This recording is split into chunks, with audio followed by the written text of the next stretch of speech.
Tuan-tuan sekalian, ada sebuah hadis Nabi SAW yang menyebut barang siapa yang mendoakan wasilah kepada Rasul sallallahu alaihi wasallam, maka dia nanti di akhirat layak mendapatkan syafaat Rasul sallallahu alaihi wasallam. Makna mendoakan wasilah ini ialah mendoakan Rasul sallallahu alaihi wasallam sebagaimana sesudah daripada kita mendengar azan. Ati sayyidana Muhammadan wasilata wal fadilah.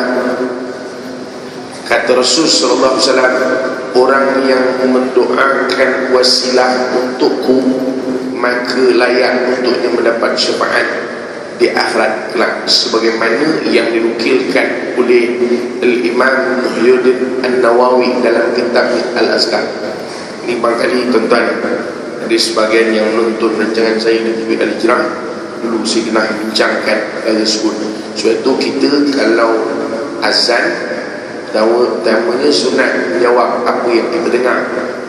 Yang keduanya sesudah azan itu kan sekadar sunat berdoa, tetapi dalam doa itu kerana kita mendoakan wasilah untuk Nabi SAW, maka kita mengharapkan nanti di akhirat Nabi SAW akan memberikan pula syafaat kepada kita.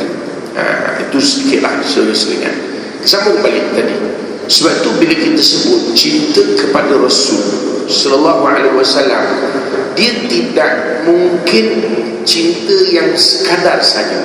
Sayang kepada Rasul sallallahu alaihi wasallam, dia bukan sayang yang ada batasan.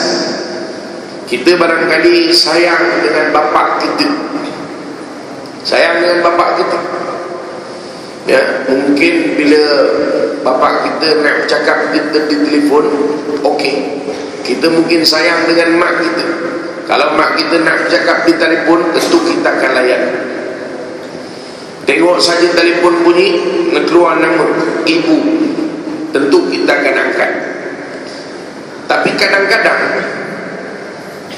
walaupun sayang kita kepada ibu, mungkin kita juga terbatas. Kenapa terbatas? Kadang-kadang sifat manusiawi kita tak mampu nak melayan ibu kita 24 jam. Lepas telefon, letak saja, bunyi lagi berdering ibu. Kita pun cakap, ibu terdial atau memang ibu nak cakap? Tak, ibu nak cakap lagi. Lama dia bercakap setengah jam, okeylah, terima kasih, okey ibu, Assalamualaikum. Baru saja letak, dial balik, ibu terdial atau nak cakap? Tak, ibu nak cakap lagi. Kita pun layankan, ini kan ibu, kita kata, tentu kena layan. Dia bercakap setengah jam lagi, kemudian letak, kita tanya lagi. Bila tiba-tiba keluar nama lagi, jangka ini mungkin terdial kali ini, kita pun angkat. Ibu terdial atau memang nak bercakap? Tak, memang nak bercakap dengan kau. Dan ibu saya ini bila nak buat kerja,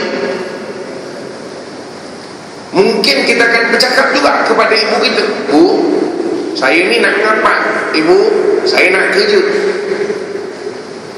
ibu, saya nak berak.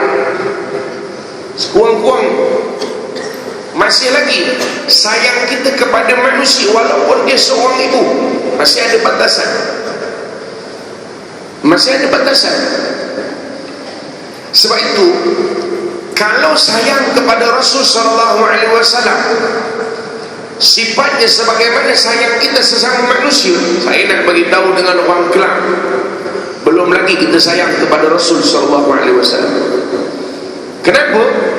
Sebab baginda Rasul sallallahu alaihi wasallam bersabda dalam sebuah hadis, la yu'minu ahadukum hatta akuna ahabba ilaihi min waladihi wa walidihi wa nasi ajmain. Kata Rasul sallallahu alaihi wasallam, belum sempurna iman kamu melainkan aku lebih disayangi daripada anaknya, daripada bapanya, daripada manusia seluruh. Artinya sayang kepada Rasul sifatnya unlimited. Sayang kepada Rasul sifatnya mesti borderless. Faham? Angguk entah apa dipaham dah tu. Sayang kepada Rasul sifatnya mesti borderless, tidak ada sempadan. Tak ada. Kata Rasul sallallahu alaihi wasallam, la yahillu lil muslimin ayyahjura akhahu fawqa thalatha layali.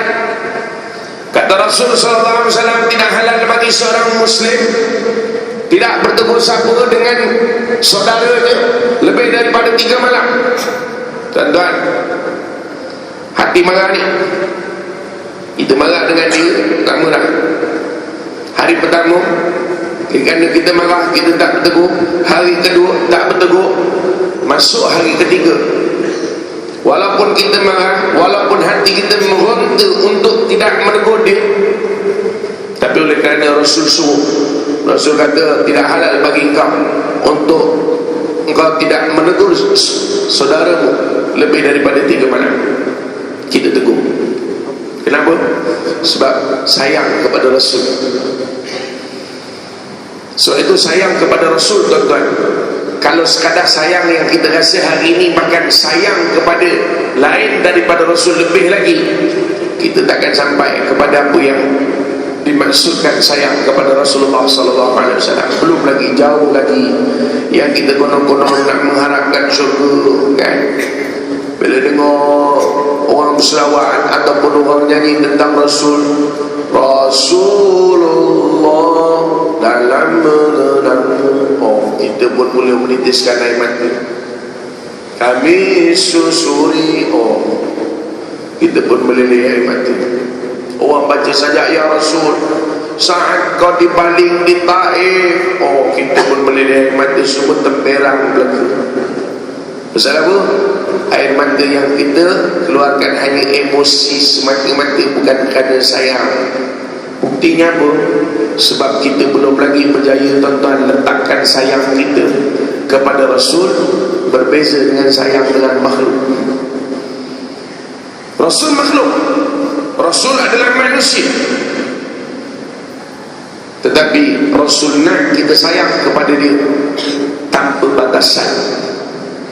Sayang kepada Rasul tanpa had limit. Tanpa had limit. Berbeza dengan manusia. Sebab itu kenapa? Supaya dia sampai kepada maksud yang Allah Ta'ala sebutkan dalam Al-Quran. Kul in kuntum tuhibbunallaha fattabi'uni yuhibbukumullah. Kalau kau sayang kepada Allah, ikut kepada Nabi. Tak mungkin engkau akan ikut Nabi. Tak mungkin. Bang, oh bang, bang, tak mungkin engkau ikut Nabi SAW kalau sekiranya cinta engkau kepada Rasul masih lagi terbatas.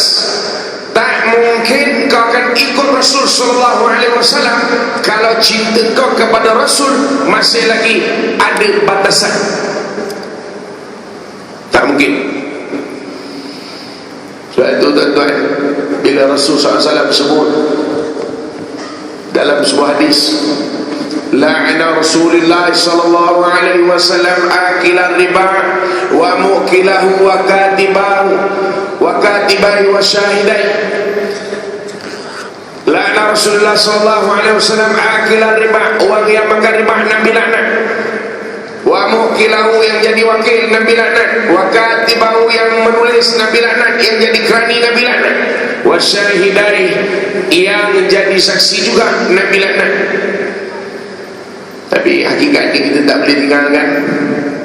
Tak boleh tinggal. Tengok kereta yang bersusun kat luar sana tu. Susun kat luar tu kereta. Motor bersusun, kereta bersusun. Tu insurans apa kita pakai? Saya bukan nak jual insurans malam ni, kan?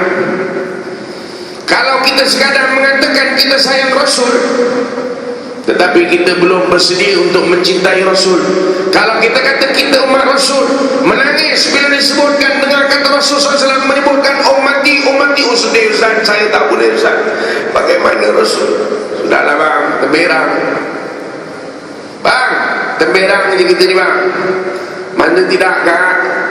Tu kenderaan kita masih lagi insurans konvensional. Bang, temberang je kita ni bang. Mana tidak kak? Tu kenderaan kita masih lagi insurans konvensional. Mana yang sayang Nabi? Sebab itu sayang Rasul SAW bukan sekadar sayang yang biasa. Sayang supaya boleh mengikut Rasul. Dan mengikut Rasul hakikatnya kerana kita mencintai Allah. Bukan sayang saja-saja. Hari ini kita boleh mengatakan, oh, mungkin kita percuma, mungkin siap dengan kita punya rida atas dasar sayang kepada Nabi SAW. Tapi di mana duit kita letakkan? Di mana wang-wang kita simpan? Bank konvensional atau bank Islamik? Akaun konvensional atau akaun Islamik? Kurang-kurang. Saya selalu suruh. Mana? Di manakah yang konon-kononnya sayang kepada Nabi, sayang kepada Nabi? Hakikatnya kita belum lagi mencintai Rasul bang. Sebab itu mencintai Rasul bukan sekadar nama cinta. Itu cinta pada manusia. Cinta kepada manusia, yes, ada limitation, ada batasan. Cinta kepada manusia, betul, dia masih lagi ada border, ada sempadan. Tapi cinta kepada Nabi, kalau kita masih gunakan konsep yang sama cinta kepada manusia, tidak ada arti. Sebab itu para sahabat radhiyallahu anhum jami'an cinta kepada Rasul sallallahu alaihi wasallam, mereka sanggup untuk tinggalkan negara mereka semata-mata untuk mengikuti syariat yang dibawa oleh Rasulullah sallallahu alaihi wasallam. Kita kan,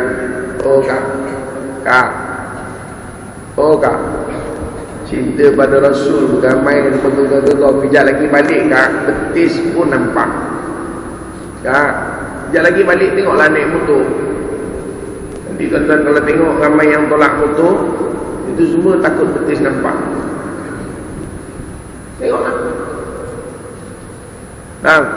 Kita yang sayang kepada Nabi, konon berdekor-dekor kata sayang kepada Nabi, bang, kita masih lagi dayus.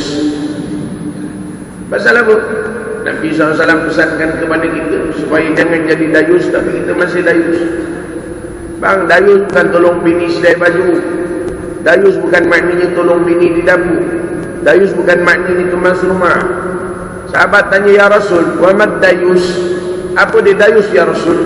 Kata Nabi SAW, dayus ialah engkau membenarkan orang lain melihat isterimu.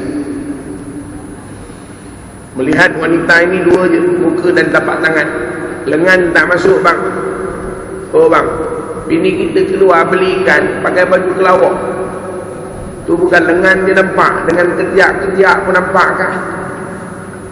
Oh kak, beli serapan pakai baju kelawar, mabuk yang jual serapan tu. Tahu baju kelawar? Baju kelawar ni tengok sini tembus sana, tu baju kelawar. Kata apa kak? Tuan-tuan, kita sebenarnya masih jauh lagi dengan Rasul sallallahu alaihi wasallam. Kita kata sayang kepada Rasul sallallahu alaihi wasallam. Nabi sallallahu alaihi wasallam pesan kepada kita, muru auladakum bis-salat wa hum abna'u sab'ah. Suruh anak-anak kau sembahyang ketika anakmu umur 7 tahun. Tengok. Anak kita sembahyang subuh umur 7 tahun. Ada tak kita gerakkan dia? Adik bangun, adik dah 7 tahun. Adik bangun 7 tahun, bangun. Anak yang 8 tahun, yang 9 tahun, bahkan yang 10 tahun, kata Rasulullah SAW, buat dirimuhum, pukul mereka, baum abna'un asyar. Tapi bukan pukul tu maksudnya itu satu lesen untuk nak memukul, tak. Pukul maknanya apa? Itu nak memberi gambaran baru. Daripada umur 7 tahun kau mendidik, 8 tahun juga masih kau didik, 9 tahun masih kau didik, 10 tahun, oi kamu, setelah kau didik puas, baru pukul. Jangan pukul dulu, didik belum lagi. Biasanya kita macam tu, apa-apa hal pukul dulu, kemudian cerita. Lepas tu kadang-kadang anak kita penampor sampai dulu. Kau dah belum gigi ke belum? Penampor dah sampai, baru tanya belum gigi belum. Akhirnya budak tu pun kata, belum gigi adik, abang dah bawa masuk asrama. Semalam ibu kata suruh ayah beli, tadi pagi tanya dengan ibu, ibu kata ayah lupa beli. Oh betul lah ayah lupa. Tapi penampor dah kena dah. Takkan nak tampor bapak tu balik. Bapak main jam, tampor balik. Lepas itu Nabi suruh kita didik dulu. Tapi kan sayang kita pada Nabi. Bang, Nabi suruh didik anak 7 tahun sembahyang. 7 tahun kita tak pakai pun. Tak pakai kan. Kata Nabi SAW, la pula. Kata Rasulullah SAW dalam sebuah hadis, la yadkhulunal jannata qati'un, takkan masuk syurga orang yang memutuskan silaturahim.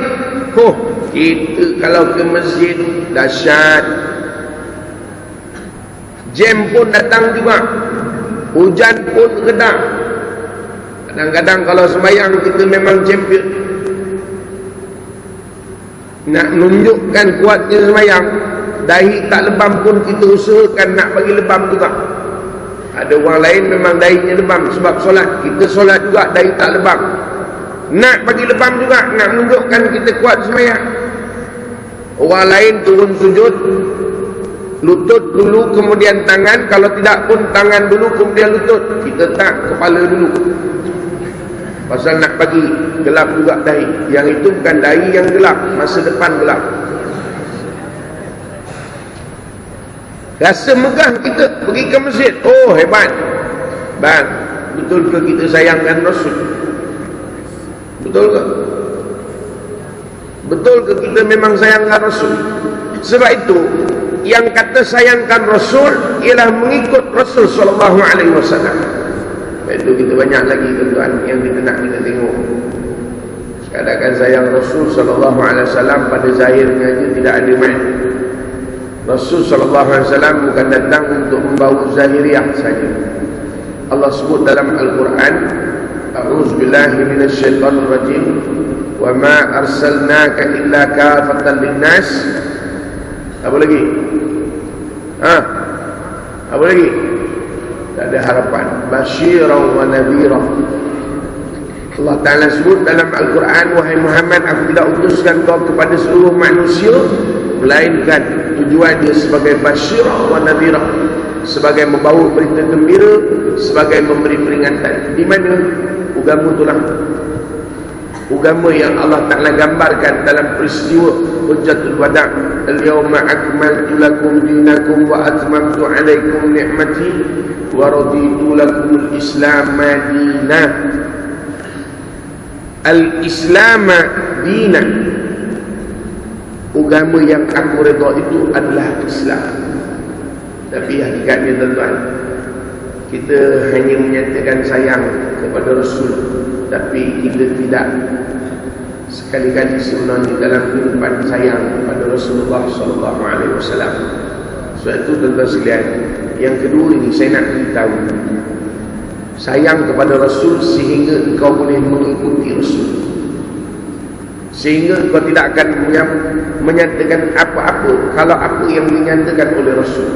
Kalau Rasul kata, hendaklah engkau tidak memencilkan dirimu ataupun mengasingkan dirimu daripada menegur saudaramu lebih daripada 3 hari, kita akan cari jalan supaya sekurang-kurangnya apa yang disebut oleh Nabi SAW, yang paling baik antara keduanya, yang paling mula memberi salam.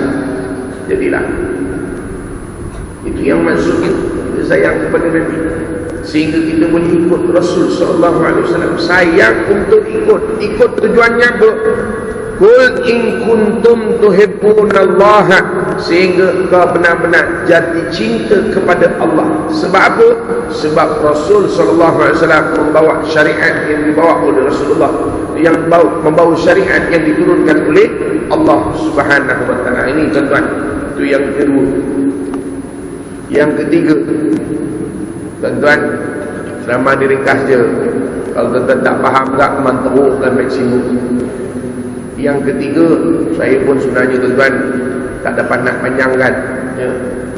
Jadi kita, tuan-tuan jangan risaulah, dalam 10.45 pukul 11 kita berhenti insyaAllah.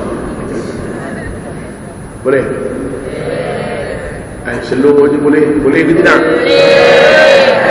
Alhamdulillah, bagus. Jadi tunggu sampai 10.45. Saya kejap lagi 9.10 berhenti dah. Kita duduklah sini sampai 10.40. Tuan-tuan sekalian, yang ketiga, sayang kepada Rasul sallallahu alaihi wasallam, untuk kita pegang sungguh-sungguh sunnah baginda Rasul sallallahu alaihi wasallam. Sebab itu bila Nabi sallallahu alaihi wasallam pesankan kepada kita, addu 'alaiha bin nawajis, hendaklah engkau pegang sungguh-sungguh sunnah aku dan sunnah khulafa ar-rasyidin al-mahdiin, sunnah aku dan juga sunnah yang diamalkan oleh para sahabat Rasulullah sallallahu alaihi wasallam. Kenapa bang? Oh bang, kenapa? Nabi sallallahu alaihi wasallam pesan dalam sebuah hadis, taraktu fikum amrayni lan tadillu ma tamassaktum bihima kitab Allah sunnat Nabi. Riwayat Imam Malik dalam Muwatta. Aku tinggal dua perkara yang apabila kau pegang sungguh-sungguh kau takkan sesat. Kalau tengoklah anak-anak kita ni bang, dengan serban kira-kira mengaji tahfiz ni, memang hari-hari menghafal Quran sekira-kira. Nampak yang Nabi nak kata, kau pegang pada Quran dan sunnah, kau takkan sesat. Apa makna? Ni dah menghafal Quran, apa lagi nak kata?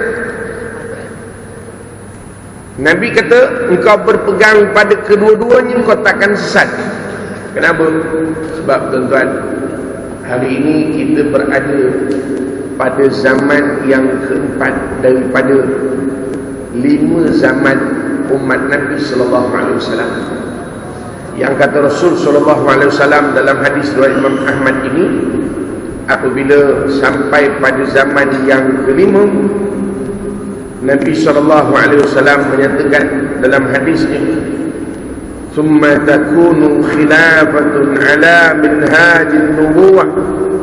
Habis pada zaman keempat, engkau akan masuk pada zaman kelima, yang namanya zaman di mana khilafah pemerintahan umat Islam akan berada secara menyeluruh.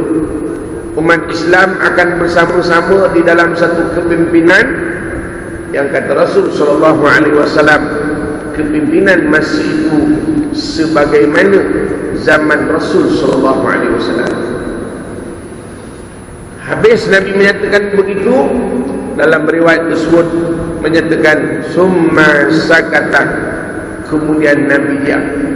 Kata para ulama, Nabi diam itu menunjukkan selepas daripada itu berlakunya kiamat.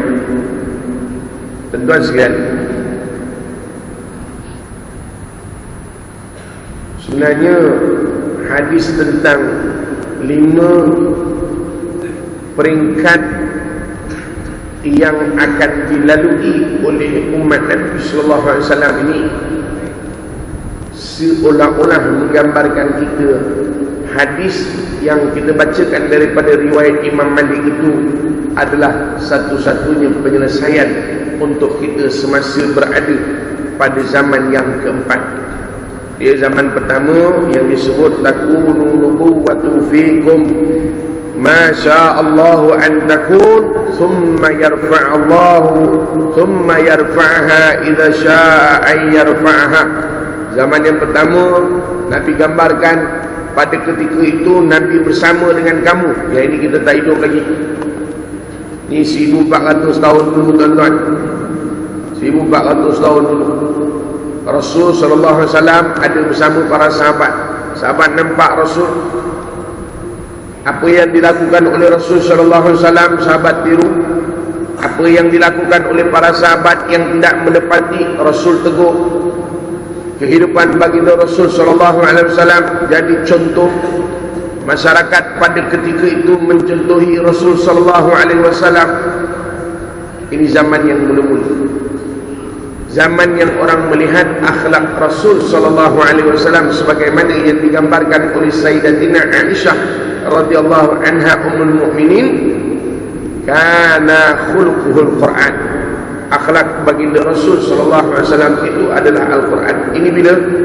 Ini zaman awal Islam dahulu. Bila?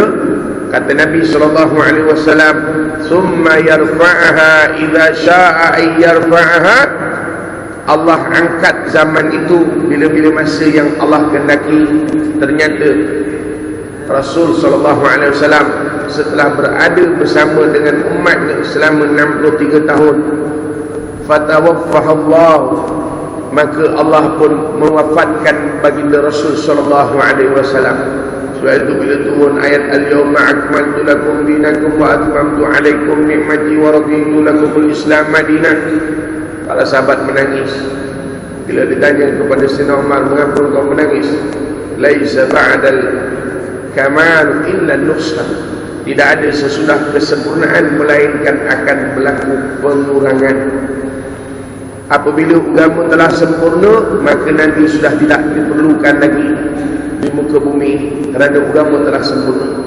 Maka 63 tahun Rasul sallallahu alaihi wasallam, 12 Rabiul Awal baginda dilahirkan dan 12 Rabiul Awal juga baginda diwafatkan oleh Allah Subhanahu wa taala. Berakhir zaman yang pertama. Tapi ini dipanggil zaman yang terbaik. Kerana apa? Kerana Nabi sallallahu alaihi wasallam ada pada masa itu. Habis zaman yang pertama, dia beralih kepada zaman yang kedua yang disebut oleh Rasul sallallahu alaihi wasallam, "Tsumma takunu khilafatun ala minhajin nubuwah, fa takunu ma syaa Allah an takun thumma yarfa'aha idza syaa Allah an yarfa'aha." Dia beralih pada zaman yang kedua, kata Nabi sallallahu alaihi wasallam. Zaman itu di mana? Zaman khalifah Rasul sallallahu alaihi wasallam yang empat. Abu Bakar, Umar ibn Khattab, Uthman ibn Affan dan juga Ali bin Abi Talib radhiyallahu anhum ajma'in. Seluruhnya yang ini dipanggil zaman khilafah ala minhajin nubuwah, di mana zaman itu dipimpin sebagaimana pimpinan zaman Rasul sallallahu alaihi wasallam. Sebab itu bila kata Nabi sallallahu alaihi wasallam, "Alaikum bisunnati wa sunnatal khulafa' ar-rasyidin al-mahdiyyin." Kau kena pegang sunnahku dan sunnah khulafa' ar-rasyidin, para sahabat Rasul sallallahu alaihi wasallam. Kenapa? Sebab ini zaman yang kedua terbaik sesudah zaman Rasul sallallahu alaihi wasallam. Tapi zaman ini, kata Nabi sallallahu alaihi wasallam, zaman ini 30 tahun sahaja. Dan memang ternyata hari di mana Sayyidina Ali bin Abi Talib dibunuh ketika itu genap 30 tahun zaman sahabat Al-Jalil. Habis fasa yang kedua. Ingat, umur umat ini melalui 5 fasa. Fasa kedua kita tak hidup, ini dipanggil fasa sahabat. Kemudian Nabi SAW sebut lagi, "Summa takuna mulkan a'adhan fayakunu ma syaa Allah an yakun, thumma yarfa'aha idza syaa'a yarfa'aha." Kemudian beralih pada satu zaman yang dipanggil mulkan a'adhan. A'adhan maknanya zaman yang menggigit atau yang mencengkam. Yang ini tuan-tuan, zaman ini Islam dia tidak sebagaimana pada zaman sahabat, tetapi orang masih lagi menjadikan Islam keras. Apa yang dibawa oleh Rasul sallallahu alaihi wasallam, yang itu masih lagi menjadi sebahagian pegangan yang kuat dalam masyarakat ketika itu. Sebab itu pada zaman yang ketiga ini lahir berbagai-bagai para ulama bermula daripada zaman Muawiyah, daripada Bani Umayyah, sehinggalah zaman kejatuhan kerajaan Utsmaniyah. Lihat, ketika itu umat Islam turun naik, sekejap bagus, sekejap tak bagus, sekejap lahir Umar Abdul Aziz, sekejap lahir raja yang jahat, yang memeras harta rakyat, yang melakukan kezaliman, yang melakukan kerosakan, ganti pula dengan raja yang elok, kemudian mengarut balik, datang balik raja yang elok, sampailah kerajaan Utsmaniyah yang dipimpin oleh Sultan Al-Fatih. Tapi zaman ini pun kata Nabi SAW, ini juga akan diangkat Allah Ta'ala. Sebab itu kata para ulama, zaman ini berakhir dengan kejatuhan kerajaan Utsmaniyah, habis zaman yang ketiga. Kerajaan Utsmaniyah ni gugur pada zaman 1920-an, kalau tak salah saya ikut. Ada orang kerajaan Utsmaniyah tak ada harapan nampak. Betul kan? 1920-an, lebih kurang 1921 kalau tak salah saya. Ya, jatuhnya kerajaan Utsmaniyah. Kita tak nak bincang yang itu, tapi kita nak tengok bila Nabi SAW sebut apabila zaman Mulkan Adan, zaman yang menjengkam ini angkat, Allah Ta'ala gantikan pula pada zaman yang keempat atau fasa keempat kehidupan orang beriman, umat Nabi SAW ini. Kata Rasul SAW, "Thumma takunu mulkan jabriyah, fatakunu ma sya'allahu an takun, thumma yarfa'aha idza sya'a yarfa'aha." Allah, Nabi SAW sebut, habis zaman yang ketiga, umat Islam akan berada pada satu zaman yang dipanggil Mulkan Jabriyah. Yang ini tuan-tuan, kalau diterjemahkan zaman diktatorial. Yang ini zaman keempat.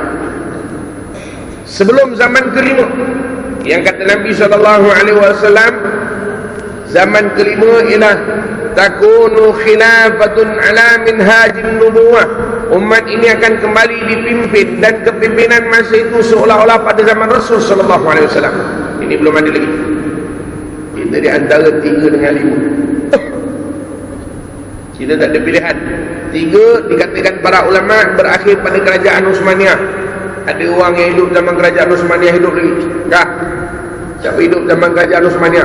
1905, tahun 1900, 1889 lahir 1800, 1700, ini orang kecil.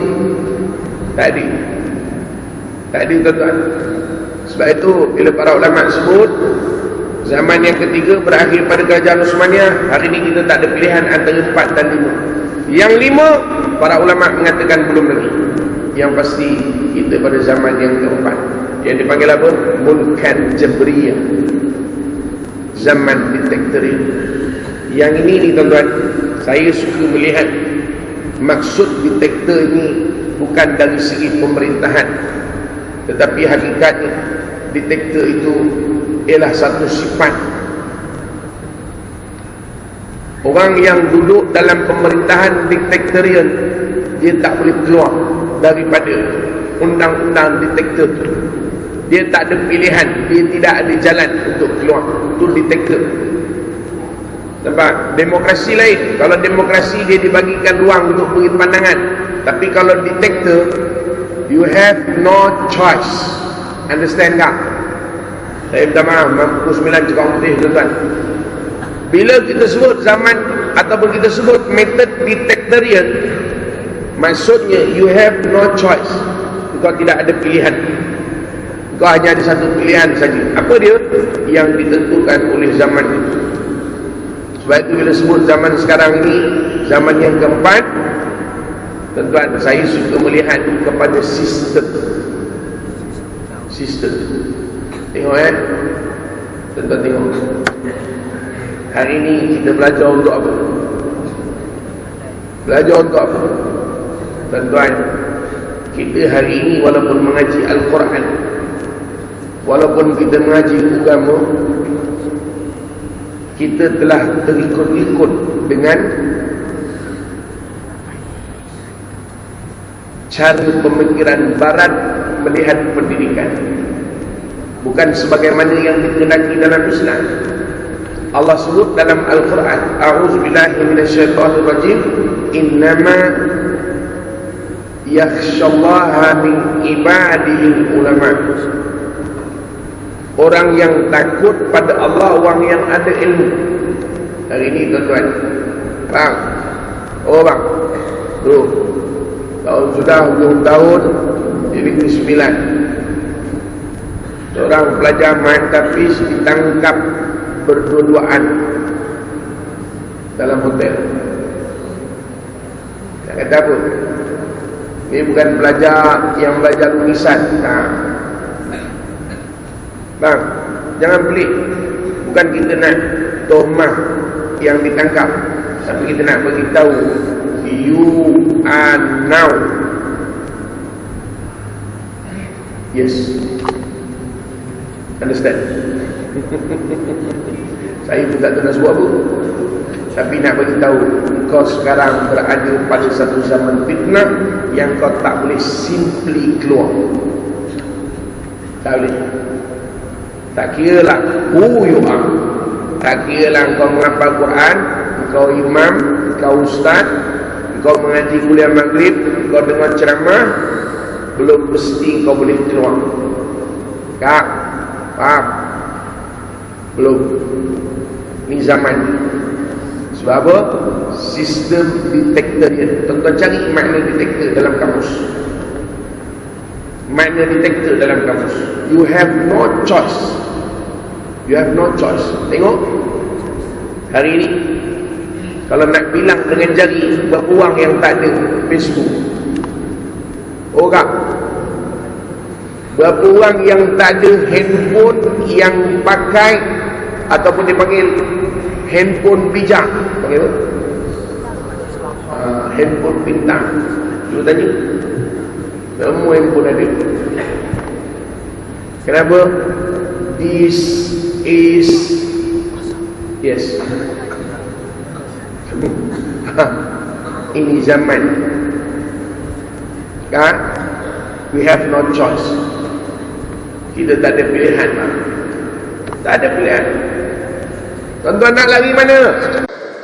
Nak lari mana? Ni zaman kau takkan boleh lari.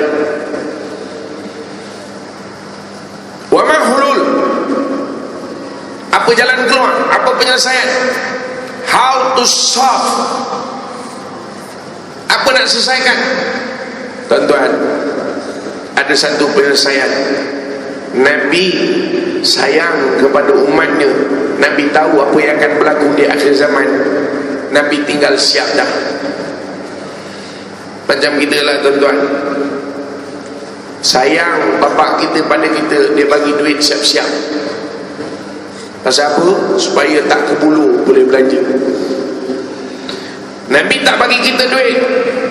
Tuan-tuan, untuk berada pada zaman ini, Nabi tinggalkan kita sesuatu untuk berpaut.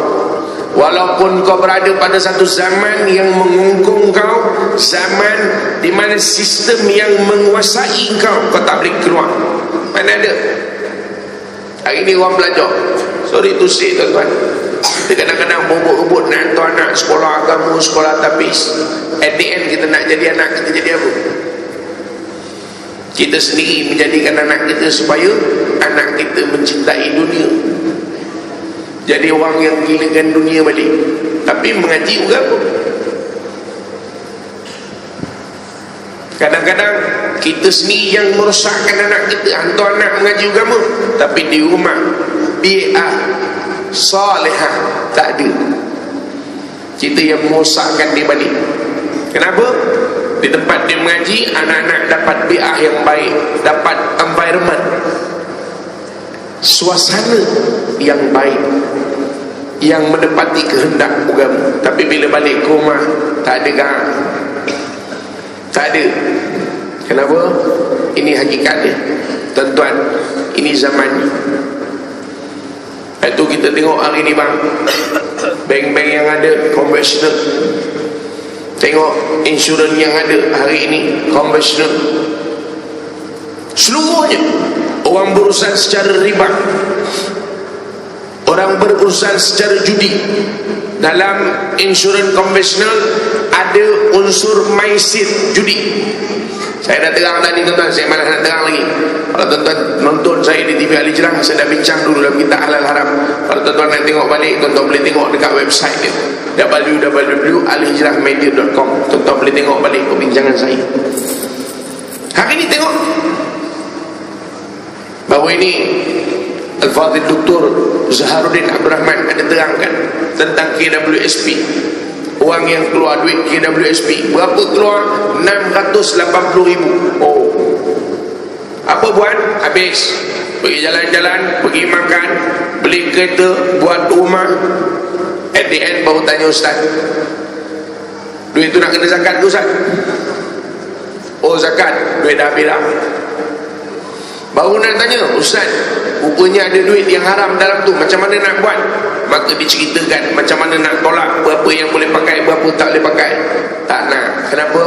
Kita berada zaman yang kita tak boleh keluar. Tapi ada tak ruang untuk kita keluar? Tuan-tuan, Allah Maha Pengasih. Allah hantar Nabi kita SAW Bashira wa nadhira, bawa berita gembira. Apa jalan keluarnya bang? Kata Nabi SAW, kalau kau berpegang pada kedua-duanya, kau takkan sesat. Zaman ni tuan-tuan, bagaimana kita nak berinteraksi dengan zaman diktatorial ni? Bagaimana nak berinteraksi, bagaimana kita nak menguruskan yang dipanggil mulkan jabriyah? Caranya balik pada Quran, balik pada hadis sallallahu alaihi wasallam. Kenapa kan? Tengok bagaimana Nabi sebut. Bagaimana bang? Tengok bagaimana Quran ajarkan kita. Kalau tidak, kita akan hanyut pada zaman yang dipanggil mulkan jabriyah, sistem yang mengongkong kita. Dan selama-lamanya tuan-tuan, kita akan terus menjadi hamba kepada sistem diktatorial ini. Dan percayalah tuan-tuan, at the end, di hujungnya orang yang rajin ke masjid, di hujungnya orang yang rajin dengan ceramah kaya, di hujungnya orang yang rajin untuk mengimarahkan rumah Allah, itu termasuk kubur yang disebut oleh Nabi SAW. Dua orang dalam kubur ni sedang diazab. Kata Nabi, diorang tidak diazab dengan benda yang besar. Kata Nabi SAW, ada pun seorang ini semasa hidup di dunia, dia sentiasa hidup,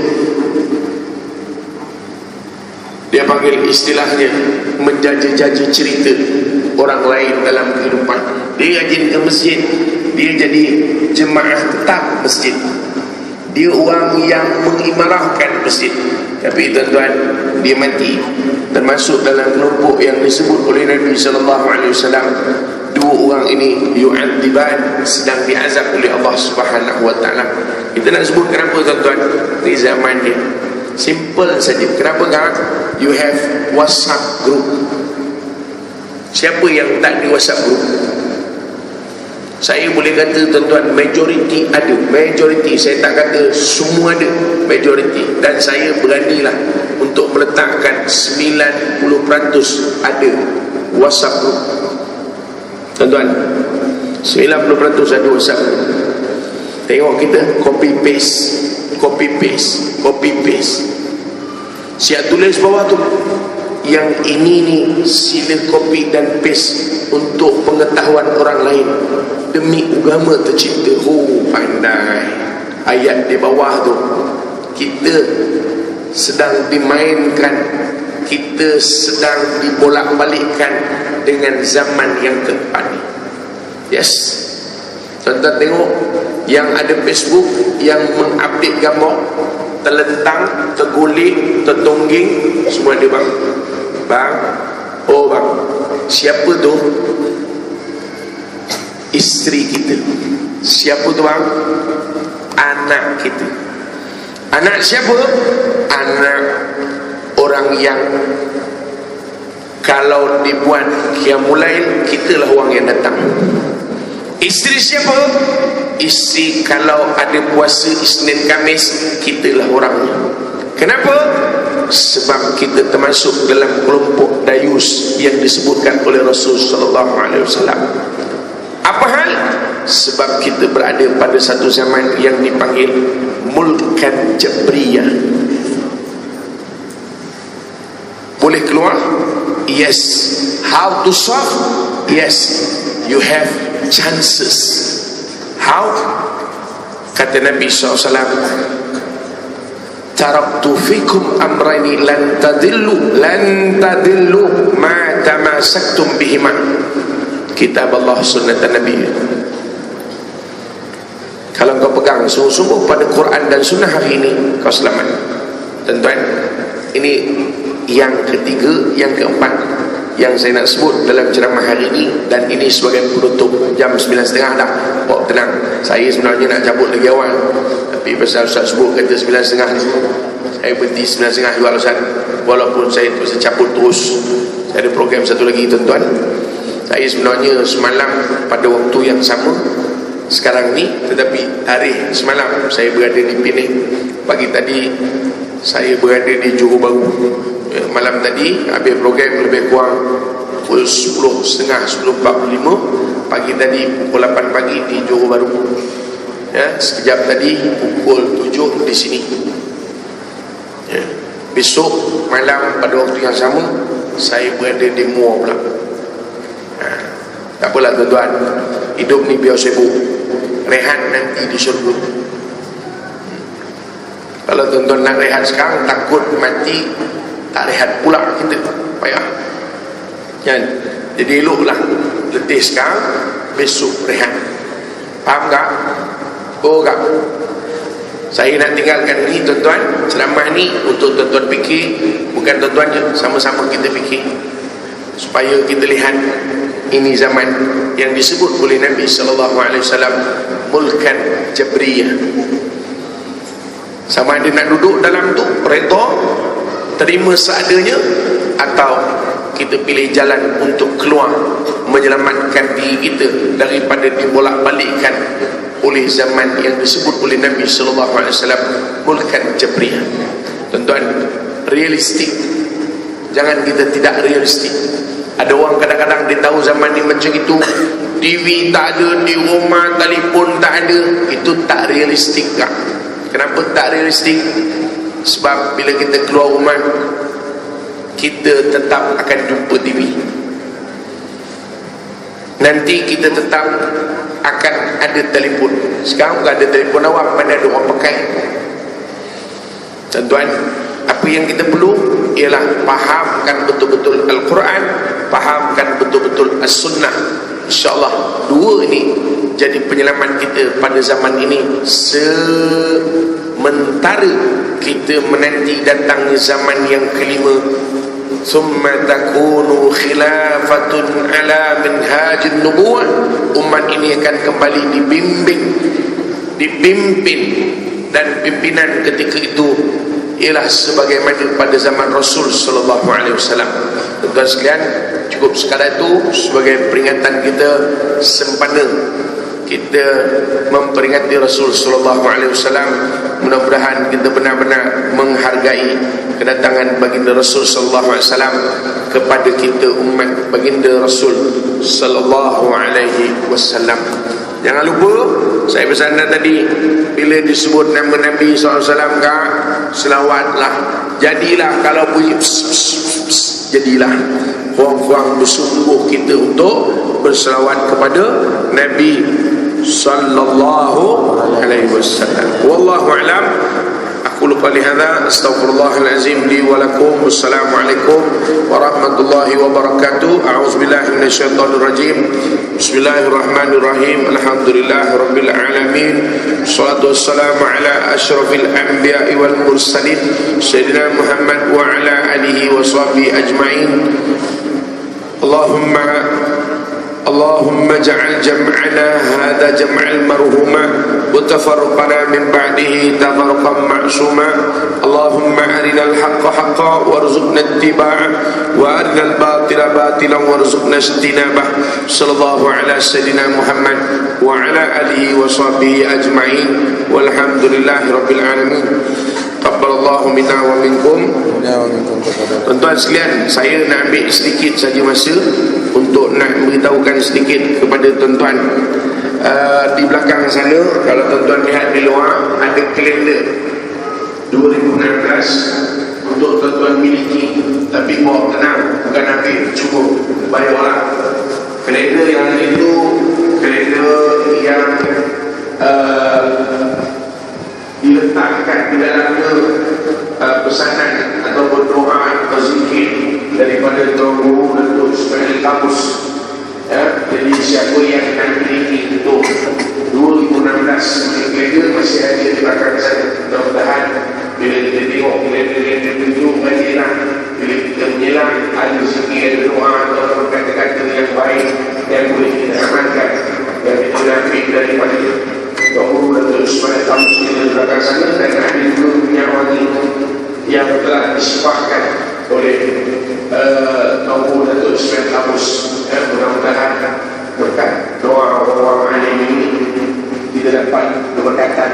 Jadi siapa yang boleh dapat di belakang sana dan cari saya, nanti orang di belakang sana begitu masuk sana, insyaAllah ada tiga wangi yang telah disifahkan oleh Datuk Ismail Kamus ini, insyaAllah. Wallahu a'lam.